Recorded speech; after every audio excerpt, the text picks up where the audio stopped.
लालू प्रसाद यादव के नेतृत्व में आदरणीय नीतीश कुमार जी के नेतृत्व में बिहार फिर एक बार अंगराई लिया है। वही लालू यादव हैं जो हमेशा सांप्रदायिक शक्तियों से लड़ने का काम किया है। बड़का झूठा पार्टी को, भारत जलाओ पार्टी को देश से भगाना और बीजेपी मुक्त भारत बनाने का नारा लग चुका है। राजद सुप्रीमो लालू यादव लंबे समय से बीमार चल रहे थे, लेकिन इन दिनों उनकी स्वास्थ्य की स्थिति ठीक हो गई है, तो फिर से राजनीतिक रूप से एक्टिव हो गए। कहा यह जा रहा है कि घायल शेर अब एक्टिव हो गए हैं, बीजेपी को जो है 2024 में उखाड़ फेंकेंगे। इस पे बात करने के लिए हमारे साथ राजद विधायक हैं भाई वीरेंद्र। क्या कहेंगे, क्या लग रहा है 2024 का लोकसभा चुनाव है, फिर से लालू यादव घायल शेर की तरह? आपको देश का इतिहास मालूम है कि नहीं? बिहार का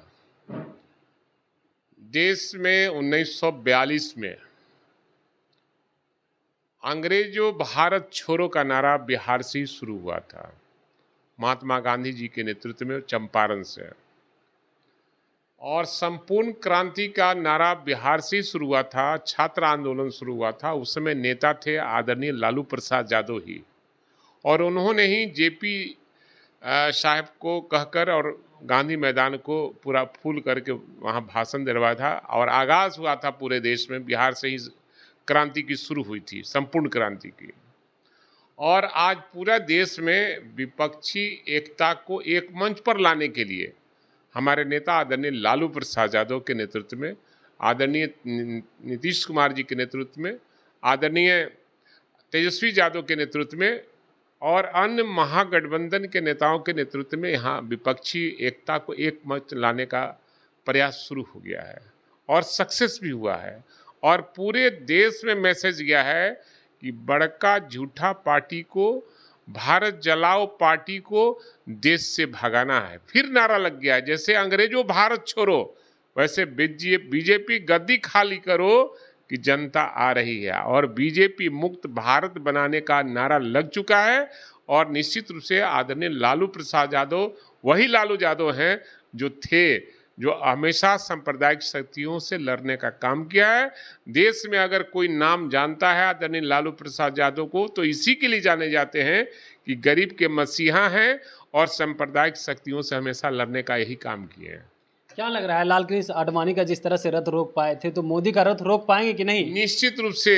और बिहार जब अंगराई लिया है, ये समाजवादियों का घर रहा है। और बिहार जब अंगराई लिया है, देश में परिवर्तन हुआ है। आदरणीय लालू प्रसाद यादव के नेतृत्व में आदरणीय नीतीश कुमार जी के नेतृत्व में बिहार फिर एक बार अंगराई लिया है, इसलिए देश में परिवर्तन हो के रहेगा।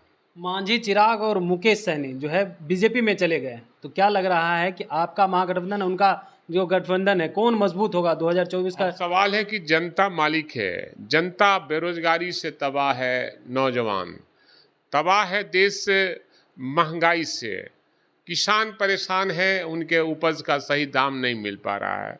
तो इस देश में वोटर वही है और उन्हीं को तय करना है।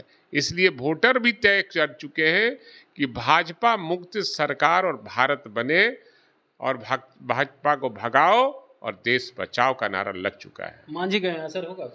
कुछ असर, किसी के जाने से कुछ असर पड़ने वाला नहीं है।